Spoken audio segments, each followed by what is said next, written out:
প্রতিদিনের জীবনটা যেন এক একটা ক্লান্তিকর দৌড়। ভোরের ঘুম ভাঙা ক্লান্ত মুখ, তারপর অফিস, যানজট, ফোনের বিরামহীন নোটিফিকেশন, একটা জায়গা থেকে আরেক জায়গায় ছুটে চলা। জীবন যেন ব্যস্ততার অপর নাম। এই ব্যস্ততায় আমরা বুঝতেই পারি না আমাদের কাছের মানুষগুলো আসলে কি হারাচ্ছে।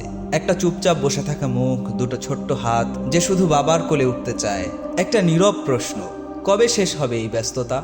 কবে ঘুচবে এই দূরত্ব? বন্ধুর সাথে দেখা হলে একটা ক্লান্ত হাসি দিয়ে বলি, ভালোই তো আছি। অফিস আর বাসার মধ্যে দৌড়াই, কিন্তু মনে মনে জানি এই দৌড় একসময় আমাদের ফাঁকা করে দেয়। একদিন এক বন্ধু ডাকে, বলে, চলো ভাই, কোথাও নিয়ে যাই। চলে যাই একটা ইসলামিক প্রোগ্রামে। শান্ত, নির্মল, দাওয়াতি পরিবেশ। সেখানে এক আলেম বলছিলেন, হিদায়াত কেবল চাওয়া নয়, আল্লাহকে ডাকতে হয় চোখের পানিতে, ডাকতে হয় হৃদয় ভাঙা আকুতি নিয়ে। তার সে কথাটা হৃদয়ে গেঁথে যায়। অদ্ভুত এক অস্থিরতা কাজ করে মনে। হৃদয়টা যেন প্রথমবারের মতো নরম হয়ে আসে। রাতে ঘরে ফিরে আল্লাহর সামনে সিজদায় পড়ে যাই। চোখ দিয়ে গড়িয়ে পড়ে জমে থাকা ক্লান্তির জল, আর ডাকি, হে আল্লাহ, আমি ক্লান্ত, আপনার দিকে ফিরতে চাই, আমাকে পথ দেখান। সকালটা বদলে যায়।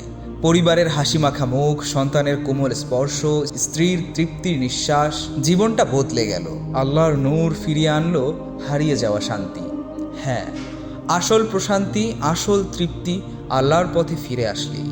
তাই বলি, ফিরে আসো, এখনই সময়। আল্লাহ অপেক্ষা করছেন তোমার জন্য।